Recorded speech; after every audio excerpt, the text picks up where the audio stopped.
বিসমিল্লাহির রহমানির রহিম।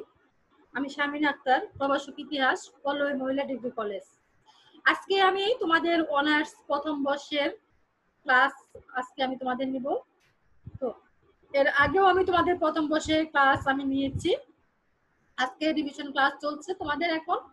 তো তোমাদের অনার্সে যারা প্রথম বর্ষে যারা আছো তাদেরকে আমি স্বাধীন বাংলাদেশের অভ্যুদয় ইতিহাসে তোমাদের আজকে আমি পাঠদান করব। তো তোমরা সবাই অনার্সে যারা আছো তারা সবাই একে একে জয়েন করে ফেলো।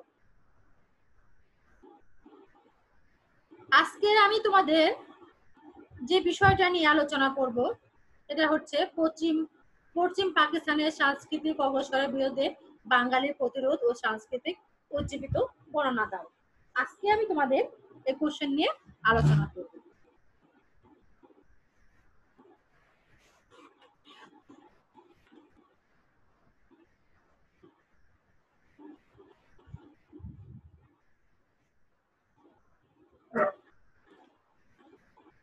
সবাই অনার্সে মেয়েরা যারা আছো সবাই জয়েন করে ফেলো এবং সবাই খাতা কলম নিয়ে বসে যাও এবং সবাই এই পয়েন্টগুলো সবাই লিখে ফেলো, খাতায় উঠে ফেলো। দেখো, আজকে আমি তোমাদের ষষ্ঠ অধ্যায় রিভিশন ক্লাস চলছে। ষষ্ঠ অধ্যায় তোমাদের আমি আলোচনা করছি, আবার নতুন করে আবার আলোচনা করছি। যার যেখানে কোন সব প্রবলেম আছে তারা সবাই এখন কোশ্চেন করতে পারো, আমি তোমাদের সমস্ত কিছু সলিউশন করে দেব। তো আজকে যে বিষয়টা আলোচনা করব এটা আমি আবারও বলছি, তোমাদের বলেছি এবং আবারও তোমাদের বলছি, পশ্চিম পাকিস্তানের সাংস্কৃতিক অগ্রসরের বিরুদ্ধে বাঙালির প্রতিরোধ ও সাংস্কৃতিক জীবনে বর্ণনা দাও। দেখো, 1947 সাল স্বাধীন সার্বভৌমত্ব পাকিস্তানের রাষ্ট্র গঠিত হওয়ার থেকে সকল দিক থেকে পশ্চিমা শাসন গোষ্ঠী বাঙালিদেরকে ছোট করে দেখত। এখন দেখো, এই পশ্চিমা শাসন গোষ্ঠী কি করেছে, পুরো পাকিস্তানদের সবসময় ছোট করে দেখেছে, তাদেরকে সমস্ত অধিকার থেকে তাদেরকে কি করেছে, বঞ্চিত করেছে, তাদেরকে অধিকার থেকে তাদেরকে কি করেছে, বঞ্চিত করেছে।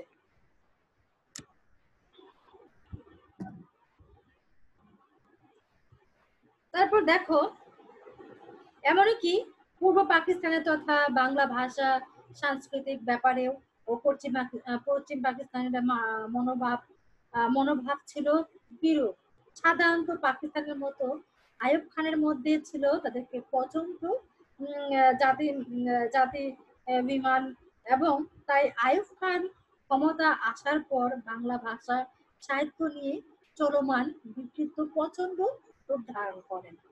তখন এমনকি সেও আইয়ুব খান মন্তব্য করেন যে পাকিস্তানের উন্নত ভাষা সাংস্কৃতিক অধিকার এবং তারকে খাঁটি মুসলমান ও অন্যদিকে বাংলা সাংস্কৃতিক হিন্দু পেশা সাংস্কৃতিক ও বাঙালিদেরকে নিচু জাত বলে মন্তব্য করেন।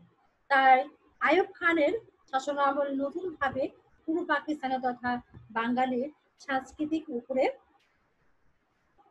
অগ্রসর ও চালানো শুরু করা হয়। কিন্তু বাংলা আপনময় জনগণকে তীব্র প্রতিরোধের মাধ্যমে এই বাংলা ভাষা ও সংস্কৃতির উপর আঘাত আনার প্রচেষ্টা ব্যর্থ করে দেন এবং নিজেরাই নতুন করে সাংস্কৃতিক ভাবে উজ্জীবিত করেন। তাহলে আমরা ভূমিকাটা কিভাবে আলোচনা করতে পারি। এখন দেখো,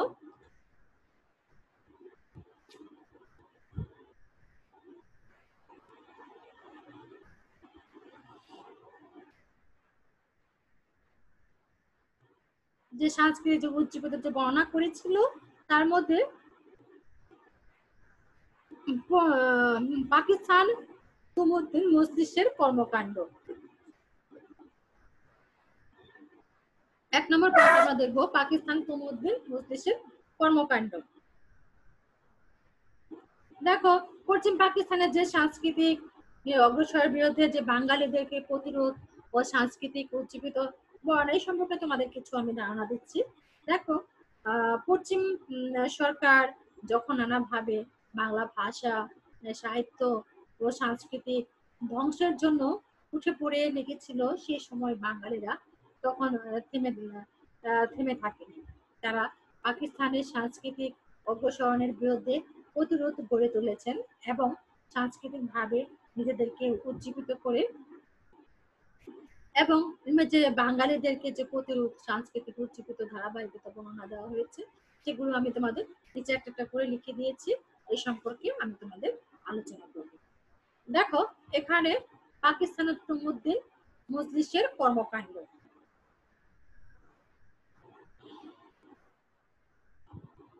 পশ্চিম পাকিস্তানের তৌহিদি ও জনতার সাংস্কৃতিক প্রতিষ্ঠানে তমুদ্দিন মজলিস বাংলা ভাষা সাহিত্য ও জীবনের গুরুত্বপূর্ণ ভূমিকা রাখেন।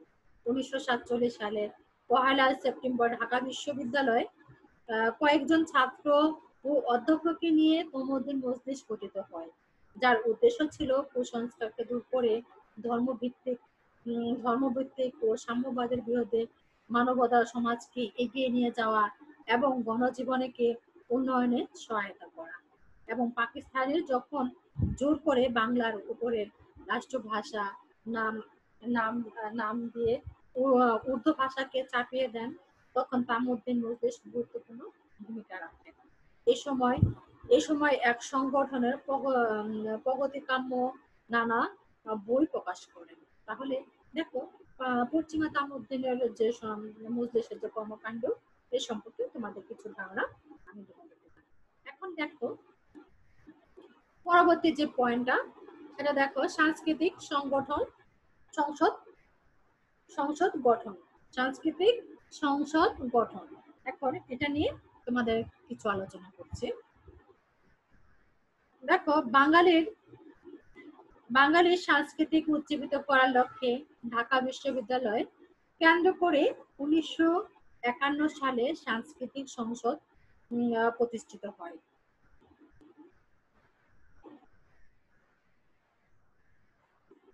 এই সংসদে নানা রকম নাটক অভিনয় করে অসম্পাদিত ও মানবতাবাদী চেতনা ও ফুটিয়ে তোলার চেষ্টা করেন এবং নানা রকম দেশাত্মবোধক গান ও রণসঙ্গীতে ছিল এই সংগঠনের কর্মসূচি অন্তর্গত। সংসদে এরকম কর্মকাণ্ড বাংলা জনগণকে সাংস্কৃতিক উজ্জীবিত করে তোলে, যা পরবর্তীতে রাজনৈতিক ব্যাপারে প্রভাব ফেলে। তাহলে দেখো সাংস্কৃতিক সংগঠন সংসদ সংসদ গঠন নিয়ে কিছু তোমাদের ধারণা দিলাম। এখন দেখো ভাষা আন্দোলন, 3 নম্বরের যে বিষয় পয়েন্টটা ছিল সেটা হচ্ছে ভাষা আন্দোলন নিয়ে কথা।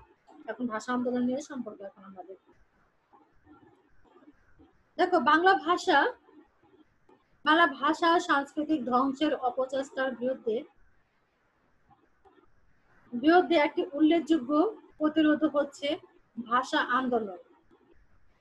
পাকিস্তানের গণপরিষদের গণ অধিবেশনে 1948 সালে 23 ফেব্রুয়ারি কুমিল্লা ধীরেন্দ্রনাথ দত্ত বাংলাকে রাষ্ট্রভাষা করার দাবিকে উত্থাপন করলেও অধিকাংশ মুসলিম লীগ নেতাদেরকে বিরোধিতা তার নাকচ হয়ে যায়। এতে বাংলা শিক্ষিত মানুষের মনে চরম ক্ষোভের সৃষ্টি হয়। তখন কি হয়েছে, বাংলা মানুষের মনে তখন চরম ক্ষোভের সৃষ্টি হয়েছে। বিভিন্ন রাজনৈতিক সাংস্কৃতিক ও অন্যান্য সংগঠন নিয়ে গঠন করে তখন সর্বদলীয় রাষ্ট্রভাষা সংগ্রাম পরিষদ। এই পরিষদে রাষ্ট্রভাষা বাংলা করার দাবিতে বিক্ষোভে ফেটে পড়ে। এই সময় সরকারে কিছুটা আশ্বাসের আন্দোলনে থেমে যায়, কিন্তু 1952 সাল 26 জানুয়ারি পাকিস্তানের প্রধানমন্ত্রী খাজা নাজিমুদ্দৌলা পুনরায় স্বার্থহীনতা কণ্ঠে ঘোষণা দেন যে উর্দু হবে পাকিস্তানের একমাত্র রাষ্ট্রভাষা। প্রতিবাদে 30 জানুয়ারি হরতাল পালিত হয়। পরবর্তীতে 21 ফেব্রুয়ারি দেশব্যাপী সাধারণত ধর্মঘটে সিদ্ধান্ত নেওয়া হয়। ভীত সম্বর সরকার 20 ফেব্রুয়ারি থেকে সর্বত্র 144 ধারা যখন জারি করেন, 21 ফেব্রুয়ারি ঢাকা বিশ্ববিদ্যালয় প্রাঙ্গণে ছাত্ররা 144 ধারা ভঙ্গ করে মিছিল বের করেন। তখন দেখো ছাত্ররা কিন্তু আর ওই সময় আর থেমে থাকে না, তখন তারা কি করেছে, 144 ধারা জারি ভঙ্গ করে তারা রাজপথে নেমে গিয়েছে। তখন 21শে এদিকে মিছিলের পুলিশে গুলি করেন এবং বাংলা অনেক তরুণ রাজপথে শহীদ হন। তখন পুলিশেরা কি করে, এই তরুণদের উপর গুলি বর্ষণ করে। তখন এই গুলিতে অনেক ছাত্র তখন শহীদ হন। তারপর নানা ঘাত প্রতিঘাতের মধ্য দিয়ে অবশেষে 1956 সালে বাংলা রাষ্ট্রভাষা করা হয়। তাহলে দেখো, অবশেষে কিন্তু 1956 সালে এই বাংলা ভাষা রাষ্ট্রভাষা করা হয়। তাহলে বাংলার ধামাল ছেলেরা কিন্তু থেমে থাকেনি, তারা অন্যায়ের প্রতি প্রতিবাদ করেছে এবং তারা প্রতিবাদ করে আজ কিন্তু তারা সফলতা হয়েছে। তো তাহলে দেখো, পশ্চিম পাকিস্তানরা কিন্তু চেয়েছিল তারা এই বাংলা ভাষা উর্দু করবে, কিন্তু উর্দু দেখো ওই সময় তারা উর্দু ঘোষণা দিয়ে দেয় উর্দু হবে রাষ্ট্রভাষা। কিন্তু ওই সময় কিন্তু তারপর কি হলো, তারপর ঢাকা বিশ্ববিদ্যালয় প্রাঙ্গণে 144 ধারা জারি করা হয়েছিল। তখন 144 ধারা জারি ভঙ্গ করে তারা ছাত্ররা রাজপথে নেমে গিয়েছিল এবং তারা কিন্তু সর্বশেষে কিন্তু এই ভাষা কিন্তু তারা ভাষা নিয়ে কিন্তু জয়ী হয়ে এসেছে। তারপর দেখো, এখন ভাষা আন্দোলন সম্পর্কে আমরা জানলাম। এখন পরবর্তী পয়েন্টটা আমরা দেখব।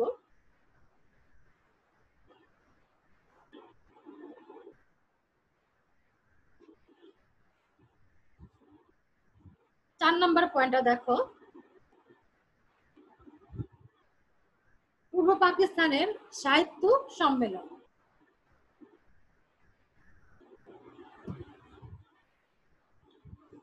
দেখো, পূর্ব পাকিস্তানের সাহিত্য সম্মেলন 1948 সাল 31শে ডিসেম্বর পূর্ব পাকিস্তানে সাহিত্যকদের বিরুদ্ধে সাহিত্যকদেরকে নিয়ে ঢাকা কার্জন হল এক সাহিত্য সম্মেলনের আয়োজন করা হয়।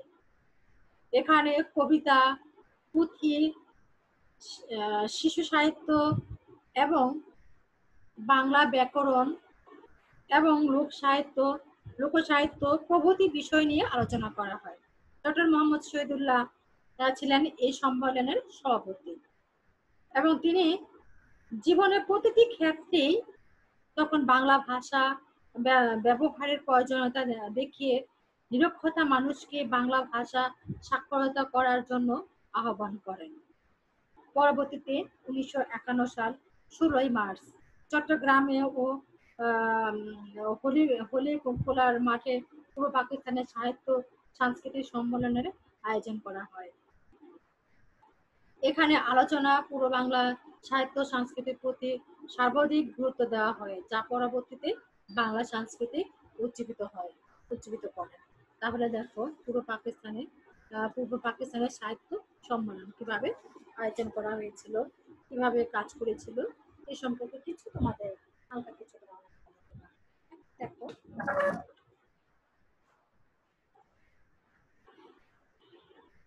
এখন দেখো, কাকমারি সাংস্কৃতিক সম্মেলন।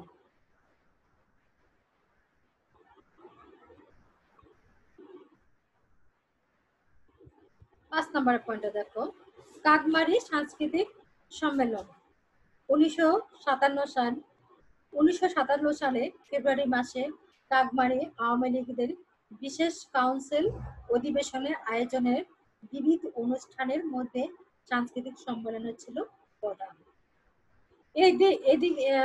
এদিন এখানে কুষ্টিয়া লালন পরিবারের গান পরিবেশন করেন এবং ঢাকায় একটি বিখ্যাত যাত্রা পরিবেশন করেন এবং ভারতীয় প্রচার ও দক্ষতা নজরুলকে নিয়ে নানা প্রমাণ চিত্র তুলে ধরেন এবং পরবর্তীতে এই সাংস্কৃতিক সম্মেলনে দিয়ে পশ্চিম পাকিস্তানের বিভিন্ন মহলে ও সমালোচনা ঝড় ওঠে, কিন্তু তাতে বাংলার লোকজন একটু কর্ণপাত না করেও সাংস্কৃতিক দিক দিয়ে তারা কি করেছে, নিজেদেরকে উজ্জীবিত করেছেন। তাহলে এখানে এই কাকমারি সম্মেলনটা আমরা দেখলাম। এখন আমরা 6 নম্বরে যেটা দেখব, সাহিত্যিক ভাষা নির্ধারণ। 6 নম্বর পয়েন্টটা তোমরা লিখে ফেলো, সাহিত্যিক ও ভাষা নির্ধারণ। সাহিত্যের ভাষা নির্ধারণটা দেখো।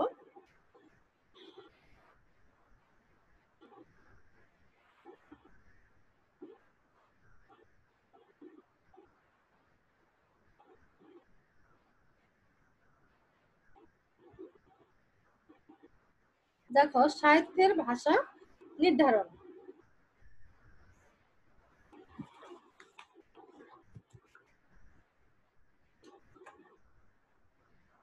1958 সালে 3 মে আবুল মনসুর আহমেদ সভাপতিত্ব পাক বাংলার ভাষা ও কালচার শাখার এক বিশেষ অধিবেশনে বসে। এখানে পুরো বাংলা বিখ্যাত সাহিত্যিকগণ উপস্থিত ছিলেন এবং তাদেরকে প্রবন্ধ পাঠ করেন এবং তারা শুধু ইসলামের পুরো বাংলা সাংস্কৃতিক নিয়ন্ত্রণকারী শক্তি হিসেবে বিবেচিত না করে বাঙালিদেরকে আচার আচরণ, সামাজিক ব্যবস্থা, আদব কায়দা, তারপরে হচ্ছে ধরো নাচ গান প্রভৃতি ভিত্তিক নিয়ে যে সাংস্কৃতিক গড়ে তোলার পরামর্শ দেন।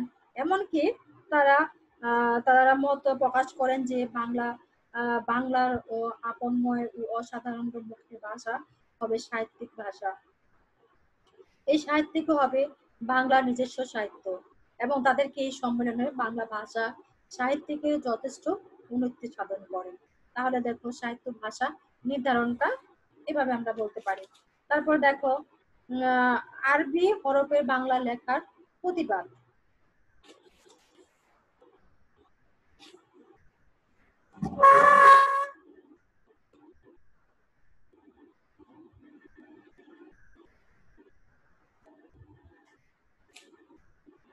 দেখো আরবি হরফে বাংলা লেখার প্রতিবাদ। পাকিস্তানের শাসনের ক্ষমতা জেনারেল আইয়ুব খান আসলেন বাংলা ভাষা সাহিত্যিক বিরোধিতা করার জন্য নতুন করে ভাষার চেষ্টা শুরু করা হয়। এ সময় বলা হয় যে বাংলা ভাষাকে আরবি হরফে লিখতে হবে, কেননা বাংলা ভাষা হচ্ছে হিন্দু সাংস্কৃতিক পেশা। তাই ইসলামী পাকিস্তানের রাষ্ট্রীয় বাংলাকে আরবি করে লেখার উপরে জোর দেওয়া হয়। তাই বাংলা রাজনৈতিক শিক্ষিত মহল ও প্রতিবাদ করেন এবং নিজেদেরকে প্রতিক্রিয়া ব্যক্ত করেন। বাংলা একাডেমি পরিচালনা পাকিস্তানের জনৈক সাংবাদিকদের সাথে আলাপকালের মত প্রকাশ করেন যে জোর জবরদস্তি করে ভাষার গতি বদলানো যায় না। ভাষা সবসময় তার নিজস্ব গতিতে চলে। পুরো পাকিস্তানেকে বিভিন্ন পত্রিকা ও প্রতিবাদের সম্পাদকীয়তা লেখা হয়। তাহলে এই আরবি হরফে বাংলা ভাষায় লেখার প্রতিবাদ এভাবে করা হয়েছিল। তারপর দেখো রোমান হরফ প্রবর্তনের বিরোধিতা।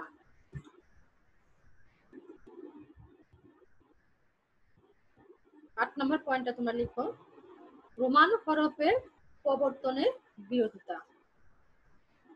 দেখো আইয়ুব খান সরকার বাংলার ঊর্ধ্ব সমন্বয়ে রোমান হরফের পাকিস্তানের জাতি ভাষা প্রবর্তন করার অপচেষ্টা করেও তা পূর্ব পাকিস্তানের সর্বত্র এক বিরোধিতা প্রতিবাদ জানানো হয়। বাংলার বিরোধী প্রতিক্রিয়া এর প্রতিবাদ সম্পাদকীয়তা লেখা হয় 1959 সালে 21 ফেব্রুয়ারি। পালনের উপলক্ষে ছাত্রদেরকে সম্মেলনের রোমান হরফে প্রবর্তনের ও প্রস্তাবকে সরাসরি প্রত্যাখ্যান করা হয়। তাছাড়া পুরো পাকিস্তানের বিভিন্ন সাহিত্যিকগণ এর প্রতিবাদ জানায়। এখন 9 নম্বরে যে পয়েন্টটা বলা হয়েছে জাতীয় শিক্ষা কমিশনের বিরোধিতা।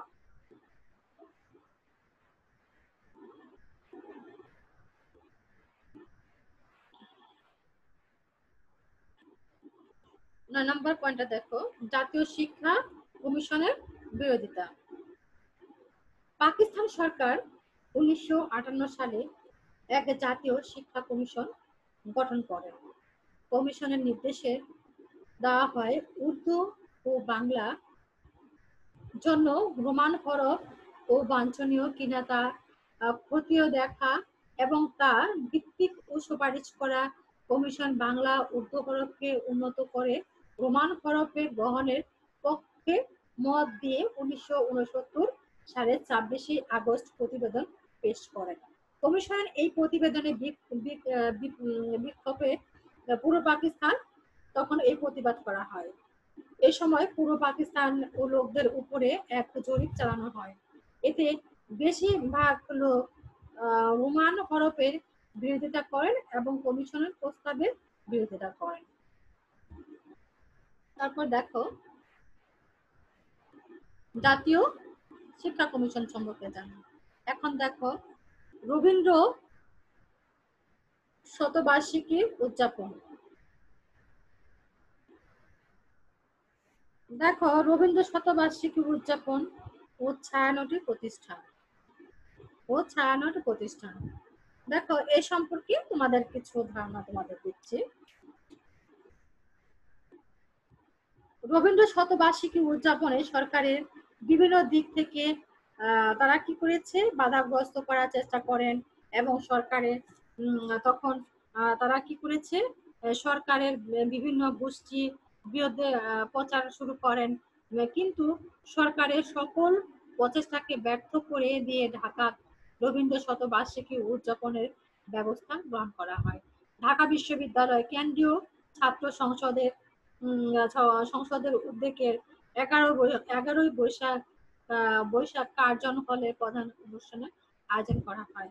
তাছাড়া আরো দুটি কমিশন ও মাধ্যমে রবীন্দ্র শতবার্ষিকী উদযাপনের ব্যবস্থা গ্রহণ করা হয়েছে। অনুষ্ঠানের সভায় রবীন্দ্রনাথকে সকল রাজনৈতিক বিবেচনার উদ্যোগে অবস্থিত একজন মহান কবি বলে উল্লেখিত করেন। এভাবে রবীন্দ্র শতবার্ষিকী সফলভাবে উদযাপিত হবে।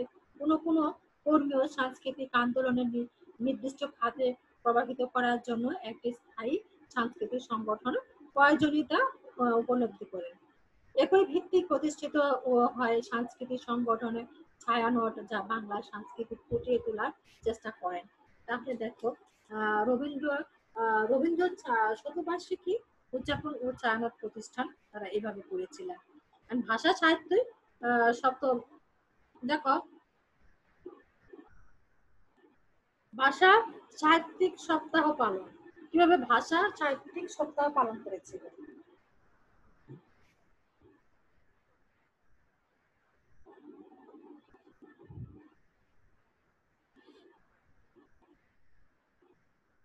দেখো ভাষা সাহিত্যিক সপ্তাহ পালন 1963 সাল 22 ও 28 সেপ্টেম্বর ঢাকা বিশ্ববিদ্যালয় বাংলা বিভাগের উদ্যোগে ও কেন্দ্রীয় বাংলা উন্নয়নের বোর্ডের আর্থিক সহযোগিতা ঢাকা বিশ্ববিদ্যালয় গ্রন্থাগারের বাংলা ভাষা ও সাহিত্যিক সপ্তাহ উদযাপিত হয় এবং এখানে সাহিত্য সঙ্গীত ও নাটক সহ বিভিন্ন প্রাদেশিক ও আলোচনা করা হয়।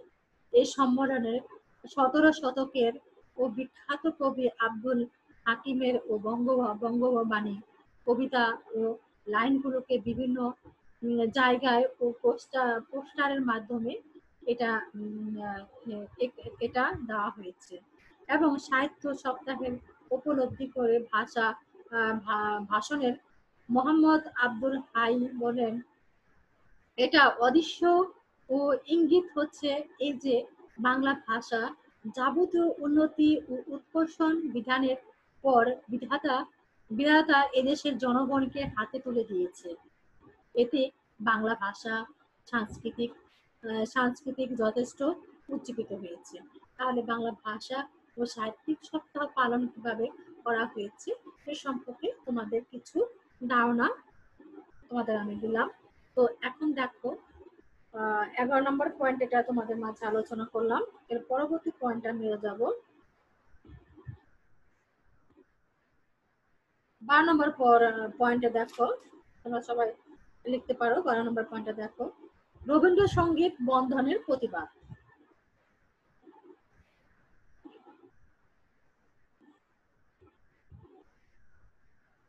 দেখো 1963 সাল, দেখো 12 নম্বর পয়েন্টে দেখো, রবীন্দ্রসঙ্গীত বন্ধনের প্রতিবাদ। শুরু থেকে পাকিস্তানের শাসন গোষ্ঠী রবীন্দ্র বিরোধী নানা রকমের ও কার্যক্রমে লিপ্ত হন। এই সময় রবীন্দ্রসঙ্গীতকে হিন্দু সাংস্কৃতিক জয়গান ও ইসলাম বিরোধী বলে প্রচার করা হয়, যার ধরুন রেডিও ও টেলিভিশনের রবীন্দ্রসঙ্গীতকে নিষিদ্ধ করা হয়। এই প্রতিবাদে বাংলার শিক্ষিত সমাজের দুঃখ প্রকাশ করলেন এবং 19 জন বুদ্ধিজীবী তখন এই বিবৃতি ছিল এরূপ, রবীন্দ্রনাথের সাহিত্য সাংস্কৃতিক বাংলা ভাষা যে ঐশ্বর্য প্রদান করেছে এবং আমাদেরকে অনুভূতিকে যে গভীরতা তীব্রতা দান করেছে, তা রবীন্দ্রনাথকে বাংলা ভাষা ও পাকিস্তানের কাছে সাংস্কৃতিক সপ্তাহ অবিচ্ছেদ্য অংশে পরিণত করেছে, যা ঢাকা বিশ্ববিদ্যালয় কেন্দ্রীয় ছাত্র সংসদ, সাংস্কৃতিক সংসদ ও প্রতিবাদের সভা করে তা বিক্ষোভ মিছিল করেছে।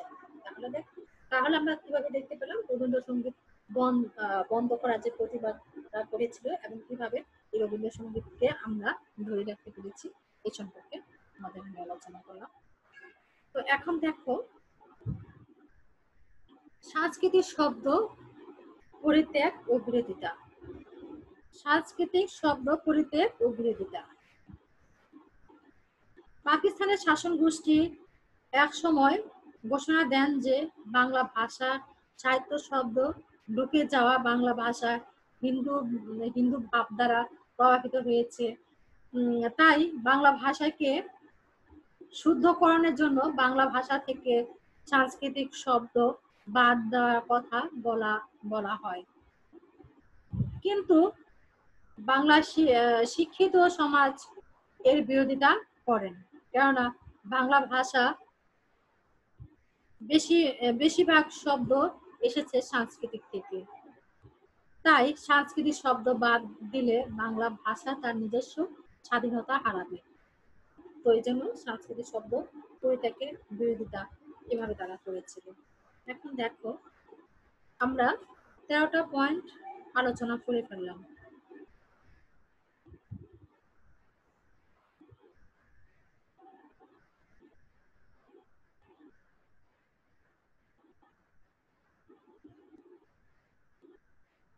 দেখো 14 নম্বরের যে পয়েন্ট,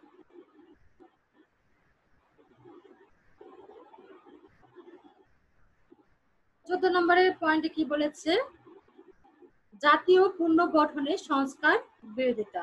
জাতীয় পুনর্গঠনের সরকার বিরোধিতা। এখন আমরা এই বিরোধিতা সম্পর্কে এখন কিছু তোমাদের ধারণা দিচ্ছি। জাতীয় পুনর্গঠনের সংস্কারের বিরোধিতা। দেখো 69 গণ অভ্যুত্থানের মধ্য দিয়ে আইয়ুব খানের পতন হলেও তাদেরকে উত্তরসূরি ইয়াহিয়া খান পাকিস্তানের শাসন ক্ষমতায় আসেন। তিনি সরাসরি ভাবে সাংস্কৃতিক ক্ষেত্রে নতুন করে নির্দেশনা চালু না করলেও তিনি জাতীয় পুনর্গঠন সাংস্কৃতিক ও পুনর্জীবিত করেন। এই সংস্কারের অল্প শিক্ষিত ও আখ্যায়িত ও লোকদের দ্বারা তারা কি করেছে, সাম্প্রদায়িকতা ও রক্ষণ প্রকাশ ও বাঙালিদেরকে ছোট ছোট পুস্তিকা রচনা করেন এবং তার নামের তার গ্রামে গঞ্জে তা ছড়িয়ে দিতে থাকেন। বুদ্ধিজীবীরা অনেকে এই তৎপরতা ও সন্দিহান হয়ে পড়েন এবং সাংস্কৃতিক ক্ষেত্রে এটিকে গোয়েন্দাগিরি বলে মত প্রকাশ করেন। এর বিরুদ্ধে এভাবে প্রতিবাদ শুরু হয়। তাহলে আমরা এই জাতীয় পুনর্গঠনের সংস্কার বিরোধিতা দেখলাম। এখন আমরা আরেকটা পয়েন্ট দেখব। দেখো এখানে আমি অনেকগুলো পয়েন্ট তোমাদের এখানে লিখে দিয়েছি। এখন তোমরা যদি ইচ্ছে করো আরো পয়েন্ট দিয়ে দিতে পারো, তো সময় বুঝে তোমরা আর কি লিখবে, কতটুকু সময় তোমাদের লাগবে আর কতটুকু সময়ের মধ্যে তোমরা পুরো প্রশ্ন লিখে শেষ করতে পারবে, এটা তোমরা সময় অনুযায়ী পয়েন্টগুলো দেওয়ার চেষ্টা করবে এবং বেশি পয়েন্ট দিলে তোমাদের বেশি সুবিধা হয়। তো এখন দেখো 15 নম্বর যে পয়েন্টটা, প্রেস ও পাবলিকেশন অর্ডিনেশন বাতিলের দাবি। দেখো পশ্চিম পাকিস্তানের শাসন গোষ্ঠী এক সময় ষড়যন্ত্র করে প্রেস প্রেস অ্যান্ড ও পাবলিকেশন অর্ডিনেন্স অর্ডিনেন্স বাতিলের দাবি করেন। এই অর্ডিনেন্সের মাধ্যমে বিভিন্ন বই নিষিদ্ধ ঘোষণা করা হয়। পাকিস্তানের এই অর্ডিনেন্স, এই বই নিষিদ্ধ ঘোষণার প্রগতিশীলতার সাংস্কৃতিক ও কর্মীদেরকে মধ্যে উদ্বিগ্নতা সৃষ্টি করেন এবং 30 জন বুদ্ধিজীবী সরকারের এই পদক্ষেপকে আশঙ্কাজনক ও নিষিদ্ধ বইগুলোকে বাংলার সাহিত্যের উল্লেখযোগ্য সংযোগ বলে দাবি করেন এবং বিবৃতি প্রদান করেন। এটি অর্ডিন্যান্স বাতিলের আন্দোলনের এক পর্যায়ে লেখক ও স্বাধিকার ও সংরক্ষণের কমিটি গঠন করা হয়। এছাড়া বহু রাজনৈতিক ব্যক্তি ও বুদ্ধিজীবীদেরকে সিদ্ধান্ত প্রতিবাদ করেছেন। এখন দেখো পাঠ্যক্রমে পরিবর্তন বিরোধিতা। পাঠ্যক্রমের পরিবর্তনের বিরোধিতা 16 নম্বর যে পয়েন্টটা, এটা তোমরা দেখো 16 নম্বরে যে পয়েন্টের কথা বলা হয়েছে এখানে, স্কুল কলেজ শিক্ষার্থীদের মধ্যে এই পাকিস্তানের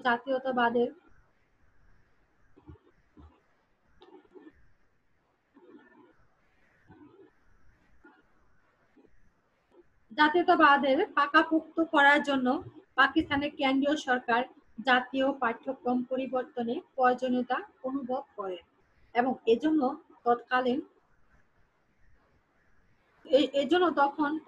তখন তারা কি করেছে, চট্টগ্রামে বিশ্ববিদ্যালয় উপাচার্য ডক্টর আজিজুর রহমান এবং মল্লিকের সভাপতিত্ব করে একটি কমিটি গঠন করা হয়। এ সময় ঢাকা বিশ্ববিদ্যালয় ইসলামী ইতিহাসের বিভাগের ডক্টর মোহাম্মদ সিরাজুল ইসলাম পাকিস্তানের দেশ ও পুষ্টি নামক দুটি খণ্ড একটি পুস্তিকা রচনা করেন, যার মধ্যে অখণ্ড পাকিস্তানের জাতীয়তাবাদের ফুটিয়ে তোলার চেষ্টা করা হয়। পরে 1970 সালে পাঠ্য বই তা সংযোজন করা হয়। এই সময় বইটি পাঠ্যক্রম থেকে প্রত্যাহার করে নেওয়ার জন্য ছাত্রছাত্রী ও সংগঠন ভাবে আন্দোলন শুরু করা হয়। বিভিন্ন বিষয়ে বুদ্ধিজীবীরা এই বইটি প্রত্যাহারের দাবি জানান। তো তাহলে দেখো এই পাঠ্যক্রম পরিবর্তন বিরোধিতা সম্পর্কে আমরা কিভাবে আলোচনা করতে পারি। তো সর্বশেষে যে বিষয়টা, সবশেষে বাংলা ভাষা সাহিত্যের উপরে পাকিস্তানের যে সকল অগ্রসর ও চালিয়েছে তা কোনো কাজে আসেনি, কেননা বাঙালির ও সংঘবদ্ধভাবে পাকিস্তানের অগ্রসরের বিরুদ্ধে প্রতিরোধ গড়ে তোলে। তারা শুধু প্রতিরোধের করেনি, বরং নানা রকম সংগঠন আন্দোলন করে সরকারের পাকিস্তানের অপচেষ্টাকে রুখে দিয়ে নিজেদেরকে সাংস্কৃতিক উজ্জীবিত করে তোলেন। বাঙালিদেরকে মনে প্রাণে শপথ গ্রহণ করে এবং নিজেদেরকে ধারা ভাষা ও সাংস্কৃতিক রক্ষা করার জন্য, এবং আরো বাঙালিদেরকে এই সাংস্কৃতিক উজ্জীবিত বাঙালির জাতীয়তাবাদকে এতটাই শক্তিশালী করেন যে তার ভিত্তিকে বাঙালির মুক্তি যুদ্ধের ঝাঁপিয়ে পড়ে এবং স্বাধীন বাংলাদেশের জন্ম দেয়। তাহলে দেখো এভাবে স্বাধীন বাংলাদেশের জন্ম হয়েছে। তাহলে আমরা এখান থেকে কিন্তু অনেক কিছু কিন্তু জানতে পারলাম, অনেক প্রশ্ন আমরা দেখতে পেলাম। তো এখানে দেখো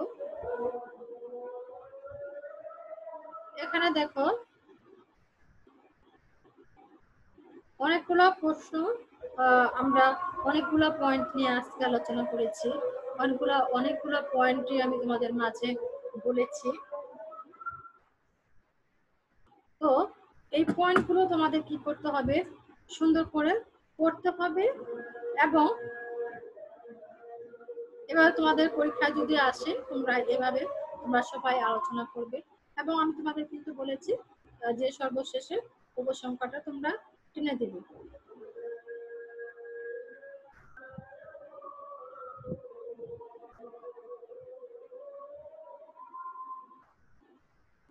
তারপর তোমরা আর কি করবে,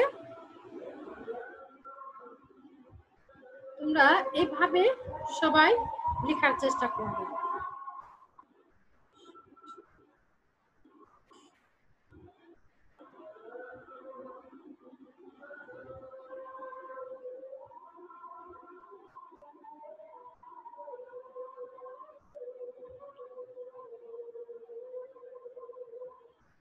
দেখো আজকে আমি তোমাদের কিন্তু অনেক বিষয় নিয়ে এখানে কিন্তু আলোচনা করে ফেলেছি।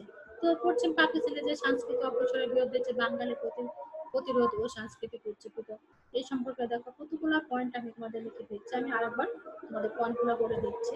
এই পয়েন্টগুলো আবার যারা যারা লিখতে পারোনি তারা এখন আবার লিখতে পারো। ধরো 1 নম্বরে যে পয়েন্টের কথা বলেছি, পাকিস্তানের তমুদ্দিন মজলিসের কর্মকাণ্ড। 2 নম্বরে সাংস্কৃতিক সংসদ গঠন, ভাষা আন্দোলন। 4 নম্বর পূর্ব পাকিস্তানের সাহিত্য সম্মেলন। 5 নম্বরে হচ্ছে কাকমারি সাংস্কৃতিক সম্মেলন। 6 নম্বরে বলা হয়েছে সাহিত্যিক ভাষা নির্ধারণ। 7 নম্বরে দেখো আরবি হরফ বাংলা লেখার প্রতিবাদ। আরবি হরফ বাংলা লেখা প্রতিবাদ।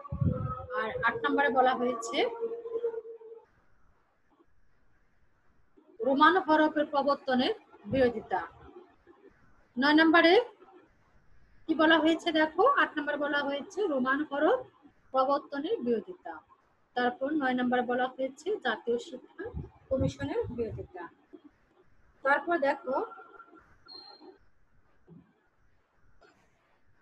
5 নম্বর 10 নম্বরে যেটা বলা হয়েছে রবীন্দ্র শতবার্ষিকী উদযাপন ও ছায়ানটের প্রতিষ্ঠান। আর 11 নম্বরে বলা হয়েছে ভাষা সাহিত্যিক সপ্তাহ। ভাষা সাহিত্যিক সপ্তাহ। এখন দেখো 11 নম্বর বলা হচ্ছে ভাষা সাহিত্যিক সপ্তাহ। আর 12 নম্বরে বলা হয়েছে রবীন্দ্রসঙ্গীত বন্ধনের প্রতিবাদ। আর 16 নম্বরে যেটা বলা হয়েছে সাংস্কৃতিক শব্দ পরিত্যাগের বিরোধিতা। আর 14 নম্বর বলা হয়েছে জাতীয় পুনর্গঠন সাংস্কৃতিক বিরোধিতা। আর 15 নম্বরে বলা হয়েছে প্রেস অ্যান্ড পাবলিকেশন অর্ডিন্যান্স বাতিলের দাবি। আর 16 নম্বরে বলা হয়েছে পাঠ্যক্রমের পরিবর্তনের বিরোধিতা। তাহলে এখান থেকে কিন্তু অনেক কিছু কিন্তু শিখে ফেলেছি, অনেক কিছু কিন্তু বুঝেছি। তো আমরা এই জিনিসগুলো আস্তে আস্তে এভাবে শেখার চেষ্টা করব, এভাবে অনুধাবন করার চেষ্টা করব যেন আমরা যেন সহজেই যেন পড়াটা পড়তে পারি, সহজেই যেন আমরা মনে রাখতে পারি। তো সবাইকে যেন আমরা বলতে পারি। তো এই জিনিসগুলো আমাদেরকে এভাবে সবাইকে বুঝতে হবে, সবাইকে মনের মধ্যে ধারণ করতে হবে। এবং জিনিসগুলো কিন্তু খুবই গুরুত্বপূর্ণ একটা বিষয়। এই জিনিসগুলো কিন্তু সবাইকে জানতে হবে। তাহলে দেখো এর আগের ক্লাসে আগেও কিন্তু আমি তোমাদের এই জিনিসগুলো পড়িয়ে গিয়েছি, এখনো আবার তোমাদের রিভিশন ক্লাস চলছে। তারপর রিভিশন ক্লাসে 6ষ্ঠ অধ্যায় নিয়ে আমি তোমাদের আলোচনা করেছি। এর আগেও 6ষ্ঠ অধ্যায়ে অনেকগুলো তোমাদের অধ্যায় নিয়ে আলোচনা করেছি, অনেক টপিক নিয়ে আলোচনা করেছি। তো আজকেও আমি তোমাদের আরেকটা বিষয় টপিক নিয়ে আলোচনা করলাম আজকে। তো পরবর্তীতে আমি আরো কয়েকটা ক্লাস আমি তোমাদের নেব। তো অন্তত পক্ষে তোমরা রিভিশন ক্লাসগুলো তোমরা করো এবং রিভিশন ক্লাসগুলো তোমরা দেখো, দেখে তোমরা লেখার চেষ্টা করো, বোঝার চেষ্টা করো। এভাবে তোমরা সবাই বাসায় বসে বসে করে ফেলবা।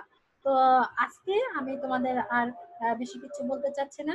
তোমরা যারা ক্লাসগুলো করছো, যারা ক্লাসগুলো দেখছো, তাদের অনেক অসংখ্য ধন্যবাদ।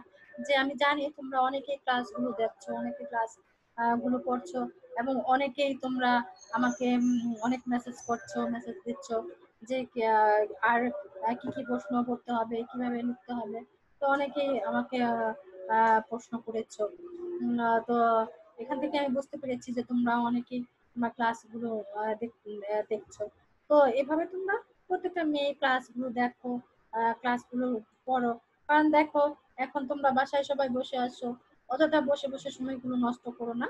তোমরা এই অবসর টাইমটা কাজে লাগিয়ে ফেলো এবং যখন পরীক্ষা শুরু হবে তখন কিন্তু তোমাদের আর কিন্তু সময় কিন্তু পাবে না। তো এর মাঝে তোমরা পড়াগুলো শেষ করে ফেলো। আজকে আমি তোমাদের ক্লাস এই পর্যন্ত শেষ করছি। ধন্যবাদ সবাইকে।